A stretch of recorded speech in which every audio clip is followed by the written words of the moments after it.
నమస్కారం మా Gulf news కి స్వాగతం. ప్రతిరోజు 6 దేశాల తాజా వార్తలు మీకు అందించబడుతున్నాయి. కువైట్లోని పలు ప్రాంతాల్లో వాతావరణం వేగంగా మారుతుందని వాతావరణ శాఖ హెచ్చరికలు జారీ చేసింది. ముఖ్యంగా కొన్ని ప్రాంతాల్లో గంటకు 60 కిలోమీటర్ల కంటే ఎక్కువ వేగంతో గాలులు వీస్తాయని తెలిపింది.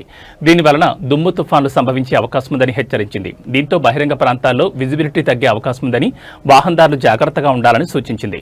అలాగే సముద్రపు అలలు 6 అడుగుల కంటే ఎక్కువగా ఎగిసిపడే అవకాశం ఉందని తెలిపింది. ప్రజలు అవసరమైన జాగ్రత్తలు తీసుకోవాలని ఆ శాఖ తన హెచ్చరికలో పేర్కొంది.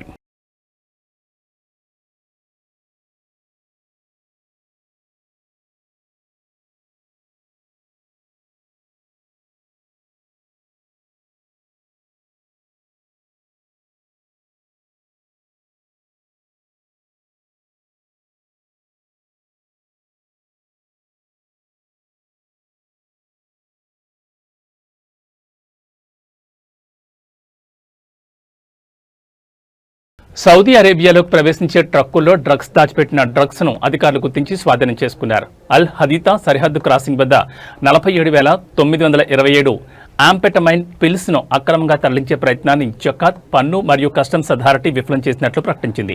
సెక్యూరిటీ స్క్రీనింగ్ టెక్నాలజీలు మరియు లైవ్ డిటెక్షన్లను ఉపయోగించి కస్టమ్స్ అధికారులు వాటిని గుర్తించి అడ్డుకున్నట్లు అథారిటీ అధికార ప్రతినిధి హమూద్ అల్ హర్బీ తెలిపారు. స్మగ్లింగ్ ను ఎదుర్కోవడానికి ప్రజలకు సహాయం చేయాలని ఆయన కోరారు. ఏదైనా సమాచారం తెలిస్తే పోలీసులకు సమాచారం అందించాలని సూచించారు. సరైన సమాచారం అందించిన వారికి తగిన పారితోషికం అందజేయబడుతుందని తెలిపారు.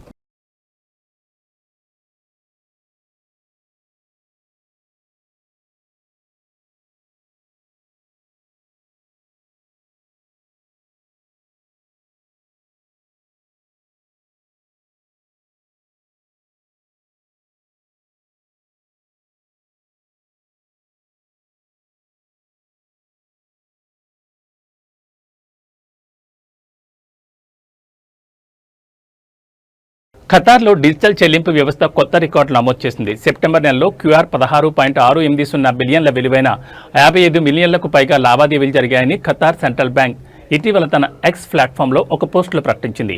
ఇందులో పాయింట్ ఆఫ్ సేల్ లావాదేవీలు 51%, ఈ కామర్స్ 25%, మొబైల్ చెల్లింపు వ్యవస్థలు 2% మరియు పవ్రాన్ తక్షణ చెల్లింపు సేవ 22% ఉన్నాయని పేర్కొంది.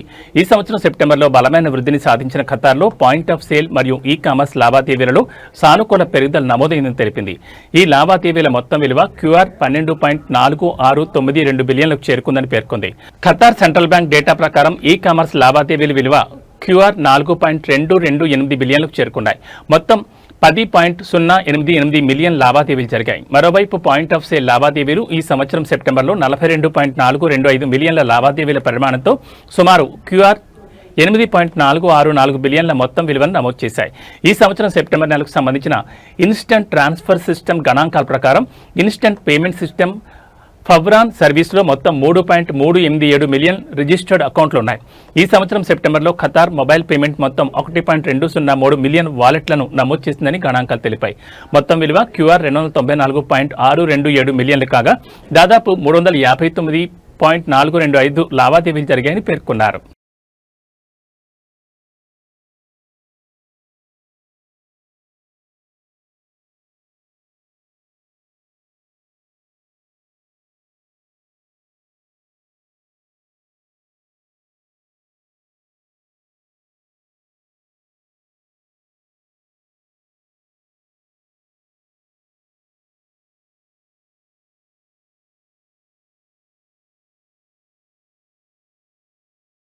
ఒమన్ సుల్తానేట్ ప్రభుత్వం విదేశీ పెట్టుబడులను ఆకర్షించడానికి మౌలిక సదుపాయాలను పెంపొందించడంలో గణనీయమైన పెట్టుబడి పెడుతోంది. ప్రభుత్వ, ప్రైవేట్ భాగస్వామ్యాల కోసం చట్టాల్లో సంస్కరణలకు శ్రీకారం చుడుతోంది. విదేశీ ప్రత్యక్ష పెట్టుబడులకు ఒమన్ను ప్రముఖ గమ్యస్థానంగా చేసేందుకు అవసరమైన అదనపు ప్రోత్సాహకాలను అందించడంతో పాటు పోర్టులు, ఫ్రీ జోన్లు, రోడ్ నెట్వర్క్లు మరియు లాజిస్టిక్స్ సేవలను ఆధునీకరించడం వంటి అభివృద్ధి పనులు కొనసాగుతున్నాయని ప్రకటించారు. ఒమన్లో పెట్టుబడి పెట్టేందుకు అవసరమైన అనుమతుల కోసం డిజిటల్ వ్యవస్థను ప్రవేశపెట్టింది. ఇది టైటిల్ డీడ్లను వేగవంతంగా జారీ చేస్తుందని తెలిపారు. మస్కట్ మున్సిపాలిటీ వంటి మున్సిపాలిటీలు is of doing business index కు అనుగుణంగా సంబంధిత అధికారులతో సమన్వయంతో అనుమతులు జారీ అవుతాయని పేర్కొంది. మరోవైపు ఒమన్ ఇంధన మరియు విద్యుత్ రంగాల్లో కూడా గణనీయమైన పురోగతిని సాధించింది. 5G నెట్వర్క్ల అమలు మరియు డిజిటల్ మౌలిక సదుపాయాల మెరుగుదల పెట్టుబడి కేంద్రంగా ఒమన్ పోటీతత్వ స్థాయిని మరింత పెంచిందన్నారు. సామాజిక భద్రత, అధిక జీవన ప్రమాణాలు వంటివి ఒమన్ స్థానాన్ని మెరుగైన స్థితిలో పెడుతుందని Oman chamber of commerce and ఇండస్ట్రీలో ఆర్థిక నిపుణుడు మరియు ఒమన్ ఎకనామిక్ అసోసియేషన్ సభ్యుడు doctor Abdul Salam Faraj Yahya తెలిపారు. ప్రభుత్వం medium term fiscal balance plan, నజ్దహీర్ national program, financial stimulus plan మరియు export support and promotion center వంటి వివిధ విధానాలను అమలు చేసిందని, ఇవన్నీ పెట్టుబడులు మరియు వ్యాపార వాతావరణాన్ని గణనీయంగా మెరుగుపరిచాయని ఆయన అన్నారు.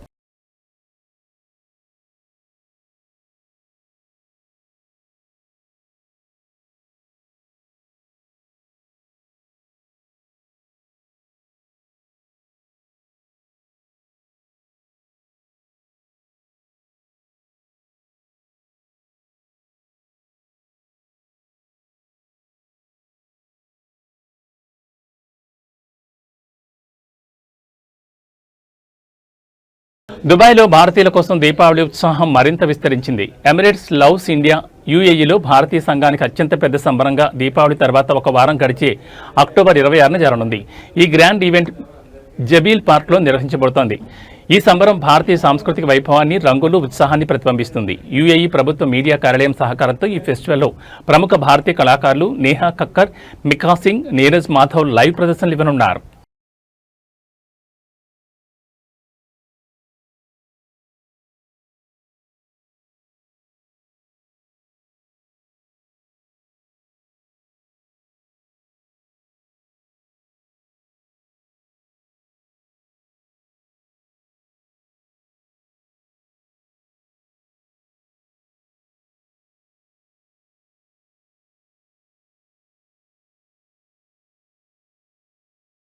గత జూలైలో ప్రారంభించినప్పటి నుండి కువైట్లోని 6 గవర్నరేట్లలో కువైట్ వీసా ప్లాట్ఫామ్ విజయవంతంగా రన్ అవుతోంది. ఇప్పటివరకు ఈ ప్లాట్ఫామ్ ద్వారా మొత్తం 2,35,000 విజిట్ వీసాలు జారీ చేసినట్లు అథారిటీ వెల్లడించింది.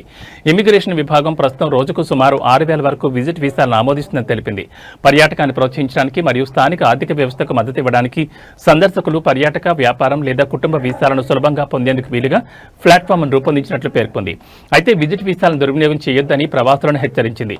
చట్టవిరుద్ధంగా కువైట్లో పనిచేస్తూ దొరికితే వారి స్పాన్సర్తో పాటు వారిని దేశం నుండి బహిష్కరిస్తామని, వారిని తిరిగి దేశంలోకి రాకుండా నిషేధిస్తామని స్పష్టం చేసింది.